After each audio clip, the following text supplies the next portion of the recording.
وسلام على عباده الذين اصطفى اما بعد فاعوذ بالله من الشیطان الرجیم بسم اللہ الرحمن الرحیم۔ معزز سامعین، 17 جنوری ہے کہ 16 ہے؟ 16 جنوری بروز سوموار 2023 بعد نماز عشاء کا یہ درس تفسیر القرآن انشاءاللہ سورہ بنی اسرائیل آیت نمبر 12 سے لے کر آیت نمبر 18 تک جاری رہے گا انشاءاللہ۔ آپ دعا فرما دیجئے اللہ تعالیٰ شرح صدر کے ساتھ حق سچ بیان کرنے کی توفیق عطا فرمائے، اور اللہ تعالیٰ ہمیں عمل والی باتوں پر عمل پیرا ہونے کی توفیق عطا فرمائے۔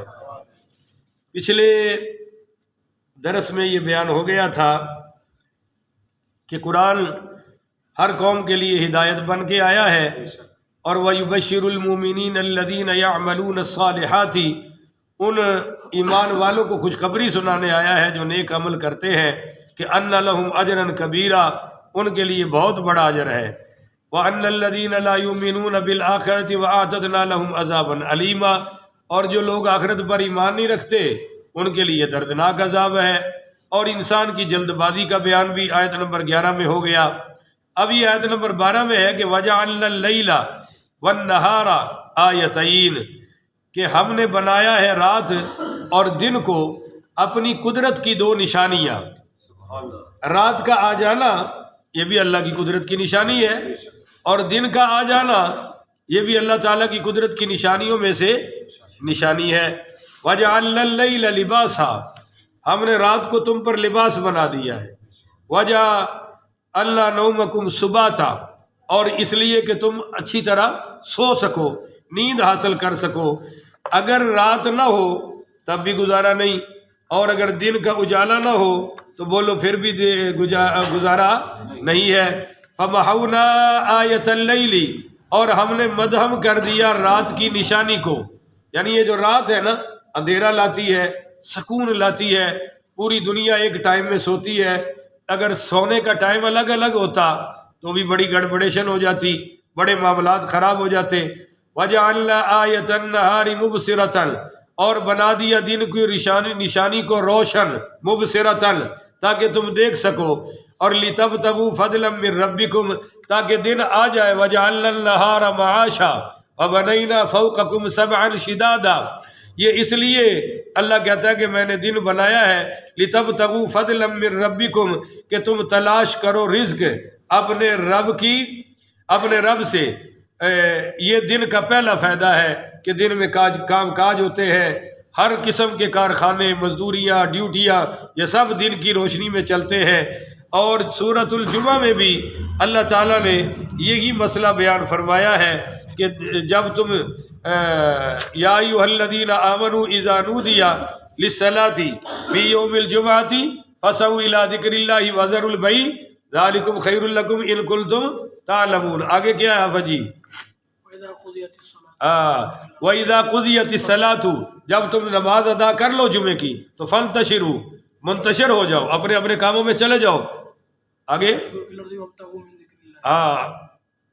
فَسَعُوا إِلَىٰ ذِكْرِ اللَّهِ وَذَرُوا الْبَيْعَ ذَٰلِكُمْ خَيْرٌ لَكُمْ إِن كُنتُمْ تَعْلَمُونَ۔ آگے یار اگلی آیت وَإِذَا قُضِيَتِ الصَّلَاةُ فَانْتَشِرُوا، آگے آگے وَابْتَغُوا مِنْ فَضْلِ اللَّهِ وَاذْكُرُوا اللَّهَ كَثِيرًا لَعَلَّكُمْ تُفْلِحُونَ۔ تو تلاش کرو رب کا فضل۔ اس آیت میں بھی اللہ یہی فرما رہا ہے کہ لِتَبْتَغُوا فَضْلًا مِّن رَبِّكُمْ، کہ رزق تلاش کرو دن میں اپنے رب کے فضل سے۔ اور دن کی روشنی کیوں ہے؟ وَلِتَعْلَمُوا، تاکہ تم جان لو عدد السنین، سالوں کی گنتی۔ بولیے سالوں کی، شاید اس لیے جیل میں رات کی گنتی الگ ہے اور دن کی گنتی، اور وہ ڈال کر گنتی کرتے ہیں، رات کو ایک دن سمجھتے ہیں اور دن کو ایک علیحدہ دن سمجھتے ہیں۔ والحساب، اور دن اس لیے کہ تم حساب کتاب کر سکو۔ وَكُلَّ شَيْءٍ فَصَّلْنَاهُ تَفْصِيلًا، ہر چیز کو ہم نے بڑی وضاحت سے بیان فرما دیا ہے۔ اس لیے علماء کہتے ہیں کہ بھائی مسئلہ یہ ہے کہ اگر کسی کو اسلام نہیں پہنچا تو وہ اللہ تعالیٰ کی قدرت کی نشانیوں سے اس کو مسلمان ہونا چاہیے۔ یہ دن رات کے آنے جانے، سورج کی روشنی، چاند کی چاندنی، ان چیزوں کو دیکھ کر اس کو اللہ کی وحدت اور توحید پر ایمان لانا چاہیے۔ تو یہ جو فرمایا کہ دل کو روشنی تلاش کرو، اس پر ایک حدیث سناتا ہوں بڑی کمال کی۔ کفا بالمرء اسمن، ایک بندے کے گناہ گار ہونے کے لیے اتنی بات ہی کافی ہے کہ این یضیع من یقوت، کہ وہ ضائع کر دے ان کو جن کی یہ روزی کا ذمہ دار ہے، یعنی جن کی روزی اللہ نے ہم پر رکھی ہے، ہماری بیوی بچے، ہمارے گھر والے، اگر ہم ان کو ضائع کر دیں، ان کے لیے نہ کمائیں، جیسے چرسی ہیرونچی کرتے ہیں، تو فرمایا یہ آدمی کے گناہ گار ہونے کے لیے اتنا ہی کافی ہے کہ جن کے بوجھ اللہ نے ان پر ڈالے ہیں یہ ان کو اٹھاتا نہیں ہے۔ اور ایک حدیث اور سنیں، ان اللہ یبغض الشاب الصحیح الفارغ او کما قال، حضور پاک علیہ الصلوۃ والسلام نے فرمایا اللہ تعالیٰ ایسے نوجوان سے سخت ناراض ہوتا ہے جو ہٹا کٹا ہے مگر کوئی کام کرتا کیوں نہیں کرتا؟ ایک بھائی باہر گیا ہوا ہے جی، کیوں نہیں کرتا؟ اور جی بس تیاری ہے میں باہرلے ملک جا رہے ہیں، بھائی اتنے تو کچھ کر مر، یہاں نہیں کریں گے اتنے بھویں گڈیاں توڑیاں پی جان، اتنے جا ماشاءاللہ چھاڑا مار کے کریں گے۔ تو ایسے نوجوانوں کو اللہ پسند نہیں کرتا۔ آگے آیت نمبر 13 میں فرمایا وَكُلَّ إِنسَانٍ أَلْزَمْنَاهُ طَائِرَهُ فِي عُنُقِهِ، ہر انسان کی قسمت کا نوشتہ یعنی لکھا ہوا اس کے گلے میں لٹکا رکھا ہے، اس کے گلے میں ڈال دیا گیا ہے۔ ہر انسان کے اعمال اس کے ساتھ ہوتے ہیں، بولیے اس کے اعمال جدا نہیں ہوتے۔ ہاں ایک فرق ہے چھوٹا سا کہ اللہ تعالیٰ نے 2 فرشتے مقرر کر رکھے ہیں۔ پہلے آیت کا ترجمہ پورا کر لوں گی۔ ہر انسان کے اعمال نامہ اس کے گلے میں لٹک رہا ہے۔ وَنُخْرِجُ لَهُ يَوْمَ الْقِيَامَةِ، ہم نکالیں گے اس کے لیے روز قیامت کتاباً، ایک کتاب یعنی اعمال نامہ، یلقاہ منشورا، اور وہ اس کو سامنے کھلا ہوا پائے گا، اس کی کتاب اس کے سامنے کھل جائے گی۔ اقرا کتابک، آیت نمبر 14 میں آ رہا ہے جی کہ اس کو فرمایا جائے گا پڑھ اپنی کتاب، کفا بنفسک الیوم علیک حسیبا، تم خود ہی کافی ہو آج اپنے حساب کے لیے، اپنی باز پرس کے لیے۔ تو اللہ تعالیٰ فرما رہا ہے کہ ہر شخص کو اس کی کتاب پڑھنی پڑے گی۔ علماء لکھتے ہیں کہ جو دنیا میں نہیں پڑھے ہوئے اس دن ان کو بھی پڑھنے کا سلیقہ ہوگا، اور سب کی کتاب عربی میں ہوگی اور سب کو عربی پڑھنی آتی ہوگی خود بخود، وہاں ٹیوشن اور سکول میں داخلہ لینے کی ضرورت نہیں ہوگی۔ اب ہر انسان کے اعمال اس کی گردن میں اس کے ساتھ لٹکے ہوئے ہیں۔ ایک آپ کو بتاؤں حدیث پاک، بڑی توجہ سے سنیے گا، نبی کریم پڑھیے رؤوف الرحیم صلی اللہ علیہ وآلہ وسلم نے فرمایا نا، اذ یتلقى المتلقیان عن الیمین وعن الشمال قعید، یہ سورہ قاف میں ہے میرا خیال ہے کہ جب لیتے ہیں 2 لینے والے دائیں بائیں طرف سے جو بیٹھے ہوئے ہیں، ما یلفظ من قول الا لدیہ رقیب عتید، کہ تم جو بھی کوئی جملہ بولتے ہو وہ لکھتے جا رہے ہیں۔ اب لکھنے میں یہ دائیں والا افیسر ہے اور یہ چھوٹے درجے پر ہے، یعنی یہ مامور ہے اور یہ امیر ہے۔ تو جب کوئی گناہ کرتا ہے، برا بولتا ہے، تو یہ پوچھتا ہے بائیں والا لکھ لوں کہ اس نے گھٹیا کام کیا ہے، گندی بات کی ہے، لکھ دوں؟ تو یہ کہتا ہے کہ یار ٹھہر جا، لعلہ یتوب او یستغفر، ٹھہر جا، ہو سکتا ہے یہ توبہ کر لے یا معافی مانگ لے۔ مگر وقت گزر جاتا ہے اور یہ کرنے والا توبہ بھی نہیں کرتا اور معافی بھی، تو پھر یہ کہتا ہے کہ لکھ لوں، تو پھر یہ بڑی دیر بعد حکم دیتا ہے دائیں والا، اچھا پھر یار اکتب لکھ ہی لے۔ تو جب یہ لکھتا ہے تو اس کے آرڈر سے، مگر نیکی کا ارادہ بھی کرے تو یہ فوری لکھ لیتا ہے، ارادہ ہی لکھ لیتا ہے۔ تو وَكُلُّ إِنسَانٍ أَلْزَمْنَاهُ طَائِرُهُ، ہر انسان پر ہم نے لازم کر دیا اس کا نام اعمال نامہ، پروانہ، فی عنقہ، گردن میں۔ جیسے بعض ملازموں کے یہاں نہیں وہ کارڈ ڈالا جاتا کہ یہ کمپنی کا بندہ ہے، ایسے اللہ کہتا ہے میں کر دوں گا۔ اچھا جی، کتابًا یلقاہ منشورا، ایک لکھا ہوا ہوگا، اس کے سامنے کھول دیا جائے گا، اقرا کتاب کا، اس کو کہا جائے گا پڑھ اپنی کتاب، بنفسک الیوم علیک حسیبا، کافی ہے تیرے نفس کے لیے آج تجھ پر محافظہ کرنے والا تو ہی ہے اپنے اوپر، اور کوئی نہیں آئے گا۔ ہمارے بڑے کمزور ہیں حافظے، مگر یاد رکھیے بلوغت سے لے کر مرنے تک جو کچھ کیا ہے وہ سب کچھ لکھا ہوگا۔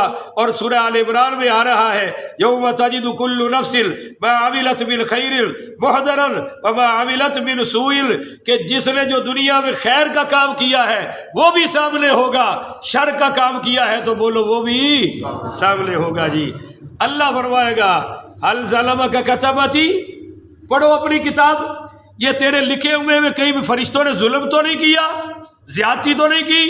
تو وہ کہے گا نہیں نہیں نہیں اللہ بالکل صحیح ہے، خود بول کے کہے گا ما لهذا الكتاب لا يغادر صغيرة ولا كبيرة الا احصاها ووجدوا ما عملوا حاضرا ولا يظلم ربك احدا۔ اللہ کہتا ہے کہ نامہ اعمال کوئی چھوٹا بڑا کام نہیں چھوڑے گا، سب کو لکھا ہوا اپنے سامنے پائے گا۔ من اہتدی، آگے اللہ نے فرمایا، ہاں ایک آپ کو بات بتاؤں، حدیث یاد آ گئی، حضرت ابو امامہ پڑھیے رضی اللہ تعالیٰ عنہ بیان کرتے ہیں کہ بندے نے نا، اچھا جو ہم نے کیا ہوگا وہاں یاد بھی آ جائے گا، نہیں سمجھے ہو؟ دنیا میں تو ہم بھول بھی جاتے ہیں نا، کر کے بول کے کہہ کے، مگر وہاں سب کچھ دنیا کا ہر عمل یاد ہوگا۔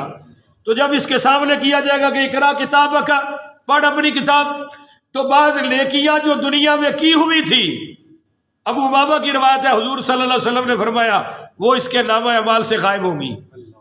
تو یہ کہے گا اللہ میں نے کچھ نیکیاں کی تھی وہ یہاں نہیں پہنچی، لکھی ہوئی نہیں۔ اللہ فرمائے گا وہ جو تو لوگوں کی غیبت کرتا تھا نا اس وجہ سے تیری نیکیاں مٹا دی گئی ہیں۔ غیبت اتنا بڑا جرم ہے جناب۔ من اہتدی، جو ہدایت پر چلتا ہے، فإنما يهتدي لنفسه، تو اپنے فائدے کے لیے چلتا ہے، ہدایت کا فائدہ ہمیں ہے کسی اور کو۔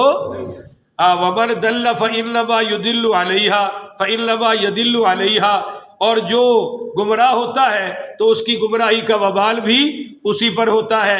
ولا تزر وازرۃ وزر اخرى، اور نہیں اٹھائے گا بوجھ اٹھانے والا کسی دوسرے کا بوجھ، ہر بندہ اپنا ہی بوجھ اٹھائے گا۔ بولیے کسی دوسرے کا بوجھ اٹھا سکتا؟ کیونکہ یہ بات کیوں آئی یہاں؟ یہودی کہتے ہیں کہ عزیر علیہ السلام نے ہمارے گناہوں کا بوجھ اٹھا لیا ہے، ان کی وجہ سے ہماری مغفرت ہو گئی ہے۔ عیسائی کہتے ہیں جو حضرت عیسیٰ علیہ السلام سولی چڑھ گیا نا وہ ہمارے گناہوں کا کفارہ ہو گیا ہے، ہمارا بوجھ انہوں نے اٹھا لیا ہے۔ اب یہ کوئی عقل میں آنے والی بات ہے کہ وہ ہزاروں سال پہلے چلے گئے؟ ان کے مطابق ہم نہیں کہتے کہ پھانسی چڑھے، یہ کہتے ہیں پھانسی چڑھے، یعنی وہ پھانسی کیا چڑھے، ان کو قیامت تک سارے گناہوں کی معافی مل گئی۔ اللہ کہتا ہے کوئی کسی کا بوجھ اٹھانے والا نہیں ہے۔ وما كنا معذبین، اور ہم عذاب نازل نہیں کرتے حتی نبعث رسولا، جب تک کہ ہم بھیج نہ دے کسی رسول کو۔ یہاں علماء نے بحث کی ہے کہ جن کافروں تک اسلام نہ پہنچا ہو اللہ ان کی بخشش کر دے گا، پر دوسرے علماء نے کہا کہ اللہ ان کو بھی پکڑے گا کہ اگر سے رسول نہیں پہنچا یا پیغام دین نہیں پہنچا، پر یہ ساری قدرت کی نشانیاں تو سامنے تھی نا، ان کو دیکھ کر کیوں نہیں اللہ پر ایمان لائے؟ البتہ اگر کسی کے پاس دین نہ پہنچا ہو تو اس کے گناہ اور غلطیاں معاف ہو سکتی ہے، پر جن کو روزانہ دین سنایا جائے اور وہ سننا ہی پسند نہ کرے تو ڈبل جرم نافذ ہوگا، ایک تو جہالت کا اور دوسرا علم سے بھاگنے کا۔ اور بھی فتویٰ لگ جانا ہے، کہنا جی ایسی جڑے نہیں بیٹھے اور بھائی یہ آپ کی بات نہیں ہے۔ ہم کہتے ہیں اپنے بیٹے کو پڑھو اور وہ پڑھتا، بولو تو صحیح یار، اور کہتے میں کہتا جی میں تو جاہل آدمی ہوں، بھائی تو کیوں نہیں پڑھا؟ تو دو جرم ہو گئے نا، ایک تو جاہل رہنا جرم اور دوسرا علم سے بھاگنا جرم، تو یہ سب پھنس جائیں گے اسی چکر میں۔ حتی نبعث رسولا وَإِذَا أَرَدْنَا أَن نُهْلِكَ قَرْيَةً، اور جب ہم ارادہ کرتے ہیں کہ ہلاک کر دے کسی بستی کو، قریتن کسی بستی والوں کو ان کے گناہوں کی وجہ سے، تو امرنا مترفیہا، تو ہم پہلے نبیوں کے ذریعے وہاں کے رئیسوں کو نیکی کا حکم دیتے ہیں، ففسقوا فیہا فحقا، علیہا، مگر وہ الٹا نافرمانی کرنے لگ جاتے ہیں. یہ جو امرنا ہے نا، یہ امرنا بھی پڑھا گیا ہے، اور حضرت علی نے اس کی تفسیر کی ہے کسرنا، کہ اللہ ان کو جب امتحان مقصود ہوتا ہے، امیروں کو اللہ دیتا ہے مال زیادہ.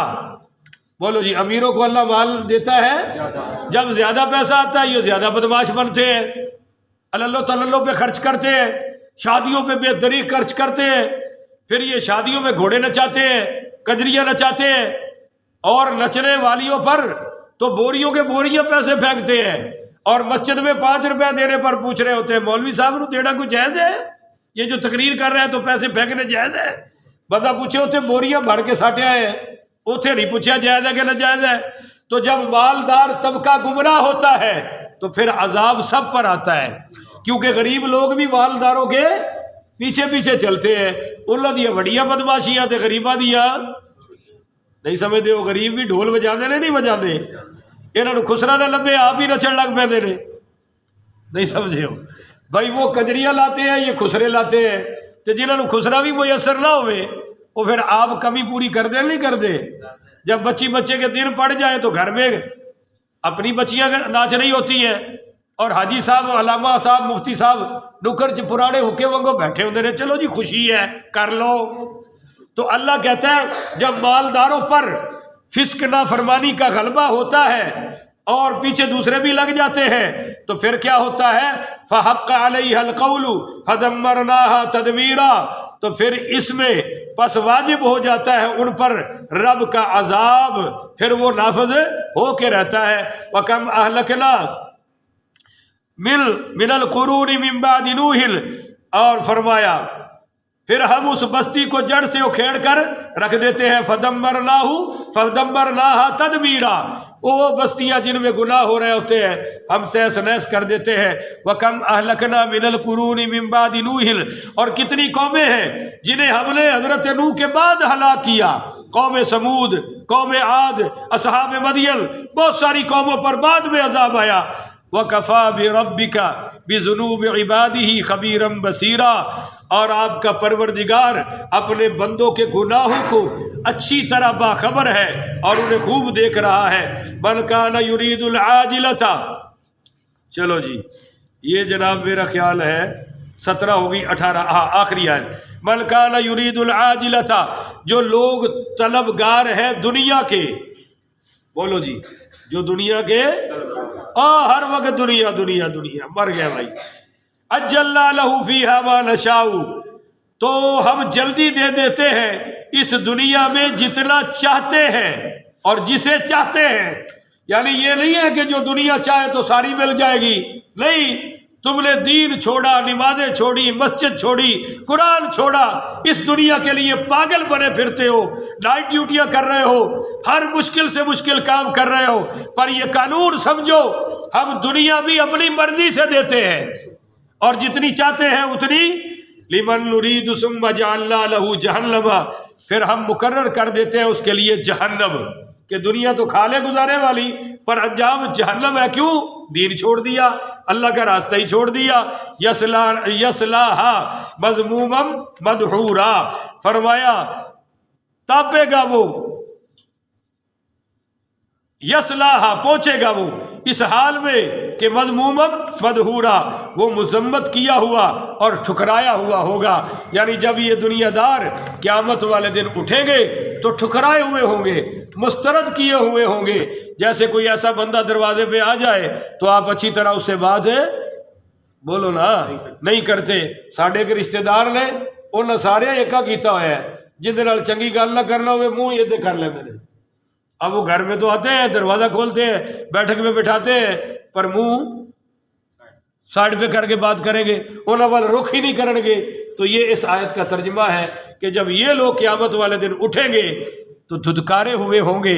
کوئی رحمت کا فرشتہ، کوئی نبی، کوئی رسول، کوئی سفارش کرنے والا ان کے قریب انہوں نے اتنے لگ پتا جائے گا کہ جی اسی دنیا چ دین چھڈیا سی، اج اللہ نے سانو چھڑ چھڑیا، اللہ دی رحمت نے سانو چھڑ چھڑیا ہے. یہ ان کا برا انجام ہے۔ تو دنیا جتنی مرضی چالے قسمت کی ملے گی، اللہ کی چاہت سے ملے گی۔ آگے درس آ رہا ہے کل کا انشاءاللہ کہ جو آخرت چاہتے ہیں نا، اللہ اس جہان میں بھی دیتا ہے، اس جہان میں بھی عطا فرماتا ہے۔ اللہ سے دعا ہے اللہ مجھے اور آپ کو عمل کی توفیق عطا فرمائے۔ آخر دعوانا ان الحمدللہ رب العالمین۔